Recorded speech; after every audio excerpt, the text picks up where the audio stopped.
अभिनय सर हमलावर हैं पत्रकारों पर, विशेष रूप से नाम लेना उचित होगा क्योंकि अंजना मैडम ने खुद ने ये बात अपने ऊपर ले ली है, तो उनके ऊपर हमलावर हैं कि साहब आप पत्रकारिता छोड़कर सब कुछ कर रहे हैं। कल भी उन्होंने, जैसा आप बता रहे हैं कि ब्लैक एंड व्हाइट करके उनका शो आता है, जिस शो में जिस वक्त वो बता रही हैं कि ये टीचर फ्री पढ़ाने का दावा करते हैं लेकिन ये यूट्यूब से 8-10 लाख कमाते हैं, तो जैसी वो 8-10 लाख वाली बात आती है उसके बगल में बिमल पान मसाला का ऐड आ जाता है। आप हमें बताओगे कि हम कितने सही हैं और आप कितने सही हो। हिपोक्रेसी की हद तो ये है कि आप लोग बिमल पान मसाला को प्रमोट कर रहे हो, बड़े बड़े न्यूज़पेपर, बड़े बड़े इश्तेहार में उन्हीं कोचिंग सेंटर्स का प्रचार करके बैठे हैं जिनमें नीट पेपर लीक की भी इन्वॉल्वमेंट पाई गई है। इन लोगों का कहना है कि कोचिंग सेंटर्स ने ही पेपर लीक करते हैं। एक बात बताइए, जो जिसका काम होगा वो वही करेगा ना। अगर उसको बच्चे अपने कस्टमर बनाने हैं तो वो पेपर परचेज करेगा। अब ये पत्रकार साहब नीट का पेपर क्यों लीक करेंगे? अपने अकेले बच्चे के लिए? आप बताओ मुझे खुद ही। तो ये तो सरकार को पता ही है कि भाई कोचिंग सेंटर्स का हाथ होता है और किसी का हाथ होने का मतलब ही नहीं बनता, क्योंकि आपके पास कस्टमर नहीं है तो आप खरीदोगे किसके लिए पेपर? लेकिन खरीदा किससे गया इस पे कोई बात नहीं कर रहा। अगर कोचिंग सेंटर्स कुछ इन्वॉल्व थे तो उन्होंने पेपर खरीदा कहां से, उस पर नहीं बात की आपने। उनमें से कितने लोगों को आपने जेल में डाल दिया, नहीं पता। और आप कह रहे हैं अब सारे कोचिंग सेंटर्स, इन्होंने क्या कहा कि यूट्यूब टीचर्स 2 करोड़। देखिए, शिक्षक की क्या कोई प्रजाति है यूट्यूब टीचर्स? क्या होता है यूट्यूब टीचर? शिक्षक तो शिक्षक है, जो राह दिखा रहा है, जो पढ़ा रहा है। मनमोहन सिंह ने कहा था इस देश का गणित कमजोर हो रहा है, तब हम आए थे 2016 में, 17 में। अभी राजनाथ सिंह ने लवासना में जाके कहा कि बताइए गणित तो बहुत कमजोर हो रहा है, मुझे बोलना पड़ेगा यूपीएससी को कि ठीक सवाल पूछे। तो हम गणित मजबूत करने आए और हमने किया है।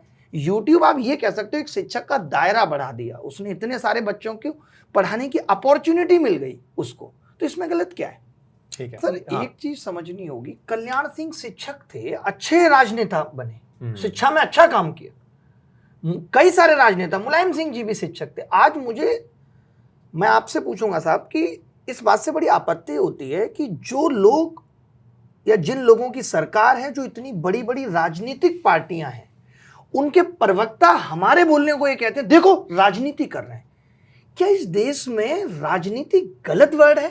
क्या अपनी बात को रखना, सवाल पूछना राजनीति के अंदर आ जा रहा है? और आ जा रहा है तो क्या गलत है?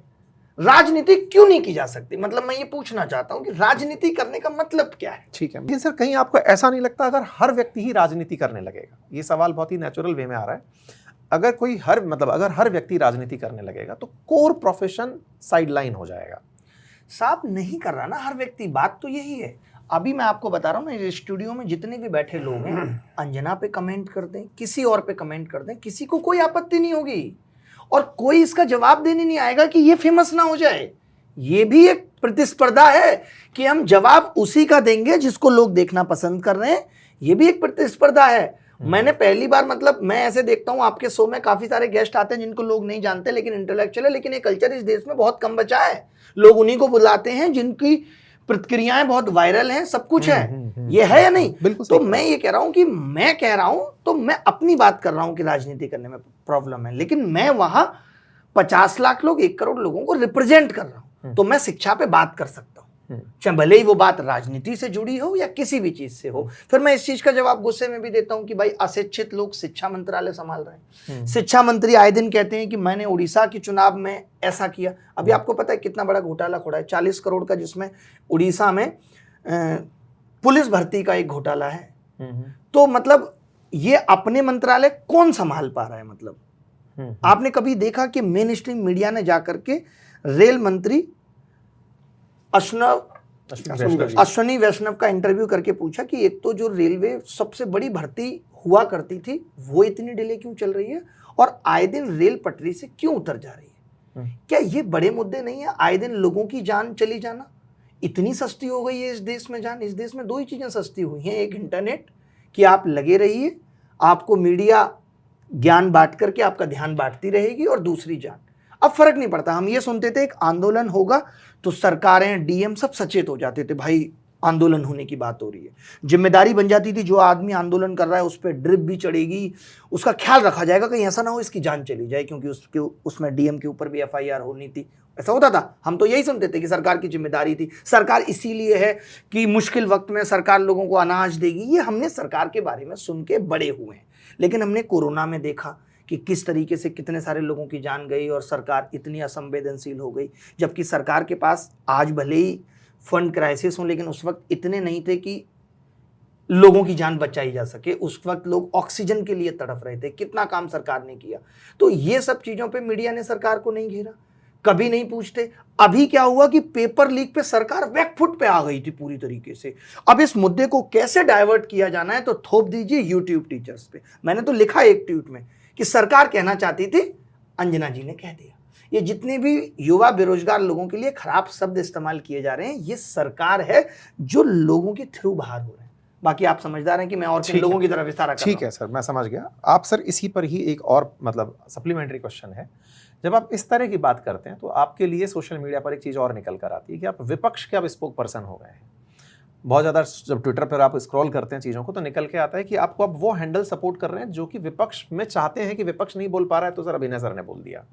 एक और मैं सत्ता में नहीं हूं, नहीं, तो मैं विपक्ष हूं। आप सत्ता में नहीं, आप भी विपक्ष हैं। आप सत्ता में नहीं, आप भी विपक्ष हैं। मैं ये बोल रहा हूं, बोलिए, मैं जवाब दूंगा। सरकार से सवाल पूछना जो है वो एक आम नागरिक में, आपने भी उदाहरण के रूप में बताया, वो समझ में भी आया। इससे प्रेरित होकर के अब हो क्या रहा है ना अभिनय सर, कि आपको देख करके बहुत सारे टीचर्स जिनको कोर पढ़ने के लिए लोग सुन रहे थे, उन्हें यह समझ में आया कि जैसे अभिनय सर की चर्चा मेन स्ट्रीम पर हो रही है, या फिर इनके बयान अब सुर्खी बन चुके हैं, या फिर इनको उठा करके हर न्यूज़ चैनल वाले पूछ रहे हैं कि बताओ अभिनय सर आप क्या सोचते हैं, वो पथ भ्रमित नहीं हो रहे हैं। नहीं, इसको आप पथ भ्रमित देखिए, कितने दिन पथ भ्रमित हो जाएंगे। उनको पता है ना, जैसे आज मैं हूं आपके पास आया हूं, मेरी क्लास थी, मैंने उस क्लास को पहले खत्म किया। तो ऐसा नहीं कि हम अपना शिक्षण का काम जारी नहीं रख रहे हैं। मैंने भी अभी ये वीडियो कर लिया, एक रिप्लाई वीडियो बनाऊंगा, परसों से क्लास स्टार्ट कर दूंगा। तो ऐसा नहीं कि मैं सिर्फ यही बता रहा हूं कि ऐसा ही करना है। और शिक्षकों को ऐसा नहीं था कि इससे पहले मैंने प्रतिक्रिया उठाई है तो शिक्षक आ गए थे। इस बार तो अगर पूरे शिक्षक समुदाय पे आक्रमण हुआ तो उनको हक है खुद को प्रोटेक्ट करने का। इसमें गलत क्या है? मैं इसको प्रेरणा नहीं मानता। और अगर मीडिया गलत कर रही थी और मीडिया को लोगों ने आईना दिखाया है, जबकि उस मीडिया का काम था कि सरकार को आईना दिखाए, जनता की परेशानियां बताए, और मीडिया को आईना दिखाना पड़ रहा है और लोग दिखा रहे हैं, तो मैं इसमें गलत नहीं मानता। मतलब ये प्रेरणा लेना गलत नहीं है किसी भी तरीके से। और बाकी जैसे आपने विपक्ष की बात की, तो विपक्ष दुश्मन नहीं है। हर दौर में विपक्ष होना जरूरी है। विपक्ष कमजोर है तो हम जैसे लोग भी है ना, शायद अगर विपक्ष उतना मजबूत होता और अच्छा काम कर रहा होता तो शायद मुझे जरूरत नहीं पड़ रही होती। ऐसा भी हो सकता है।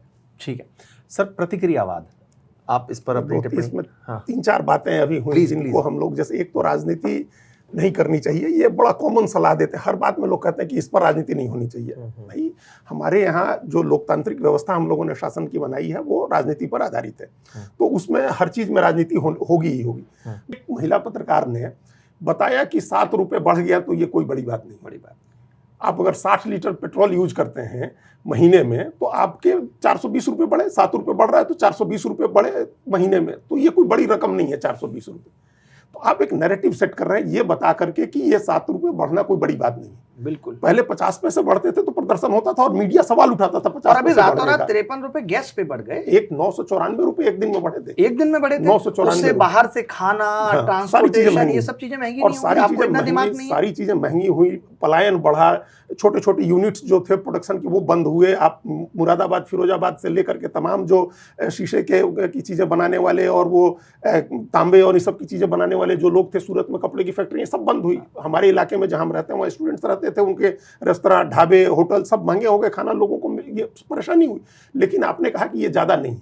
भाई, आप कैसे तय करेंगे कि ये 400 रुपया ज्यादा नहीं? आपके लिए हो सकता है ज्यादा नहीं हो, बड़े वर्ग के लिए नहीं ज्यादा हो, लेकिन एक उससे बड़ा वर्ग है जिसके लिए ज्यादा होगा। और वो फैक्टर बहुत सारी चीजों को प्रभावित कर रहा है। आप कैसे दिखा सकते हैं कि आपकी इतनी छोटी मानसिकता है कि आप उसको इस तरीके से ले रहे हैं? हाँ, तो ये एक बेसिक बात थी। एक दूसरी महिला पत्रकार जिनके साथ आजकल आप सब लोग उलझे हुए, उन्होंने कहा कि उन्होंने प्रतिशत निकाला कि जब 2004 में मनमोहन सिंह की सरकार बनी थी और 2014 में जब वो हटे तो उस समय जो पेट्रोल की कीमत थी उसमें 100% से ज्यादा बढ़ोतरी हो गई मनमोहन सिंह के टाइम में, और मनमोहन सिंह के बाद अभी तक में वो 100% से कम बढ़ोतरी हुई है। ये 70% बढ़ा है, कुछ इस तरह का फिगर हमको ध्यान नहीं। इस पर तो कुछ मैथ्स भी निकाली थी आपने, लेकिन ये तो बेसिक चीज है जो बेसिक आदमी जान रहा है मैथ्स को। बेस जब आपका छोटा होगा तो परसेंटेज ज्यादा होता है, अनुपात ज्यादा होता है। यही सेम बात मैंने कही। जब 1 साल का बच्चा 2 साल का होगा तो उसकी उम्र 100% बढ़ी, लेकिन वही 2 साल का बच्चा जब 3 साल का होगा तो उसकी उम्र 50% बढ़ी। बिल्कुल, जब वो 3 साल का मतलब 4 साल का होगा तो उसकी 25% बढ़ी, 33% बढ़ी। हाँ, मतलब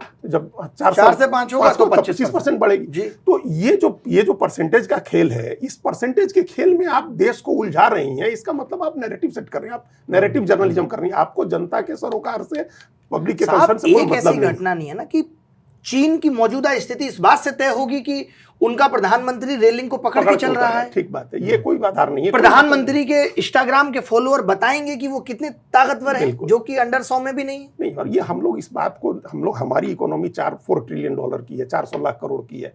चाइना की इकोनॉमी 20 ट्रिलियन डॉलर की है, अमेरिका की 30 ट्रिलियन डॉलर की। तो इससे तय होता है ना चीज़। हमने अमेरिका को पीछे छोड़ दिया। अमेरिका की प्रति व्यक्ति आय 55 लाख रुपए है, हमारी प्रति व्यक्ति आय 2.5 लाख रुपए है। बांग्लादेश से पीछे तो हम लोग इसमें ये कोई इशू नहीं है। तो ये दो बातें थी। एक तो राजनीति हर जगह होनी चाहिए है।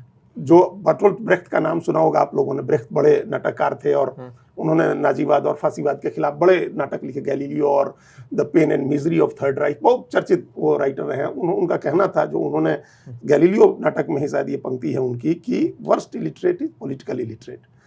सबसे खराब इलिटरेट है उसको, अगर उसको पॉलिटिक्स की जानकारी नहीं है, अगर वो पॉलिटिक्स को नहीं समझ रहा है, क्योंकि उसी से उसके हित जुड़े हुए हैं, उसी से उसकी सारी चीजें तय होती हैं पॉलिटिक्स। अगर वहां वो अशिक्षित है, निरक्षर है, तो वो सबसे खराब निरक्षरता है। अगर आप, हम या अंकित, हम लोग किसी को पॉलिटिकल राजनीतिक रूप से जागरूक बना रहे हैं इशूज के बारे में, आज के घटनाक्रम के बारे में, तो ये उनके ऊपर सबसे बड़ा उपकार कर रहे हैं। ये हम सबसे बड़ी जिम्मेदारी निभा रहे हैं कि हम उनको राजनीतिक रूप से जागरूक। लेकिन एक बड़ी इंटरेस्टिंग बात है अभिनय सर, ये बात आई इस तरह से थी कि कोचिंग टीचर्स पढ़ा नहीं रहे हैं, वो पढ़ाने के अलावा सब कर रहे हैं और उन्होंने केवल शो ऑफ का काम कर रखा है, बताने का काम कर रखा है। लेकिन क्या आपको नहीं लगता कि पंगा गलत जगह से ले लिया गया? क्योंकि ये बड़ा एक, मैंने आपको अभी जो मैसेज दिखाया, जिसमें ये मैसेज सर्कुलेट हो रहा है कि अभिभावकों से अप्रोच किया जा रहा है कि वो कोचिंग ना भेजें बच्चों को।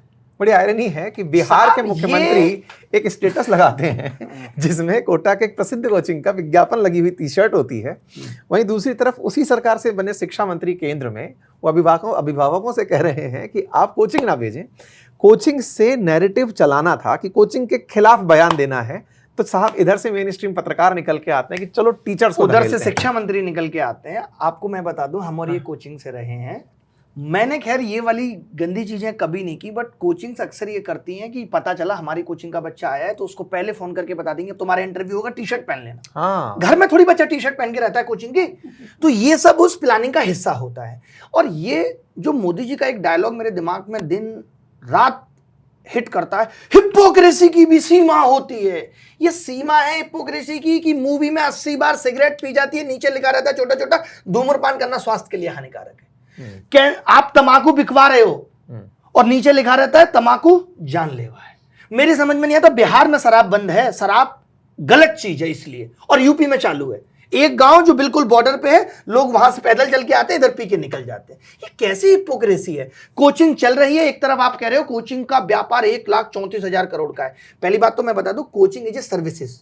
कोचिंग शिक्षा नहीं है देश में, तो व्यवसाय है, और व्यवसाय है तो सरकार को इनकम टैक्स भी जाता है और सरकार को जीएसटी भी जाता है। आप बंद नहीं कर सकते, कर देना। मोदी जी एक कानून लाए आज रात को 8 बजे कि कल से कोई कोचिंग नहीं चलेगी। हम खुश हैं, हम सेलिब्रेट करेंगे इस चीज को। आप दिखाइए ये हिम्मत कि कोचिंग बंद करिए और जिम्मेदारी दीजिए। आप जब अपने शिक्षकों को एसआईआर पे लगा देंगे, जब आप अपने शिक्षकों को यूपी में भूसा कलेक्ट करवाने पे लगा देंगे साहब, चुनाव में ड्यूटी लगाएंगे, तो हम जैसा आदमी ही ना उनको पढ़ाएगा।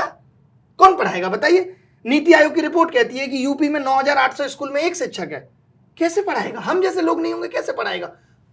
हम तो यूट्यूब पे हैं, लाखों लोगों को पढ़ा देते हैं। 24 घंटे में 3-4 लाख लोग वही वीडियो देख लेते हैं। और आप जो स्कूल में पढ़ाते हैं और फिर आप पूछते क्या है? यूपीएससी के चेयरमैन का ट्वीट है ना, हमने एनसीईआरटी से कुछ नहीं पूछा, और स्कूल में तो आप एनसीईआरटी पढ़ा रहे हैं। तो बच्चा पीआईबी रिलीज पढ़ने तो आपके हमारे पास आएगा कि नहीं आएगा बताइए? आप 15 मिनट में कह रहे हो उससे गणित के 25 सवाल करो। आपने सिखाए 12वीं तक कभी उसको 15 मिनट में 25 सवाल करना? तो उसको हमारी जरूरत नहीं है क्या? अगर आप वाकई में चाहते हैं ना कि सभी लोग सुचितापूर्ण कार्य करें, तो कुछ जिम्मेदारी आप भी उठाइए।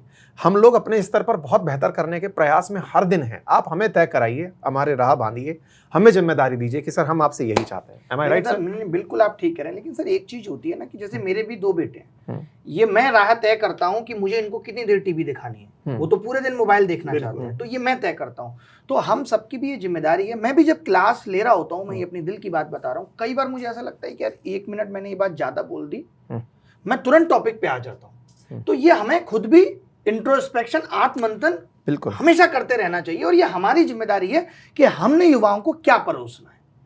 ये सरकार की जिम्मेदारी है। अगर उनको लगता है कि आज का युवा इतना आलसी और खाली हो गया है कि 2.25 करोड़ लोग 4 दिन के अंदर एक ऑनलाइन प्लेटफॉर्म ज्वाइन कर लेते हैं, तो ये सरकार के लिए एक मैसेज है, बिल्कुल मैसेज है, चिंता का विषय है। लोगों में गुस्सा है, निराशा जी। है, और उसको समझना चाहिए सरकार को। जिस युवा को हम कह रहे हैं कि ये डेमोग्राफिक डिविडेंड है, ये डिजास्टर ना बन जाए, इसके लिए सरकार को काम करना चाहिए। Very true. Thank you. चलिए sir, thank you so much, बहुत अच्छा लगा सर, आप लोगों ने अपना समय दिया। थैंक यू सो मच आप सभी का सुनने के लिए। अपनी प्रतिक्रिया कमेंट बॉक्स में अवश्य लिखें।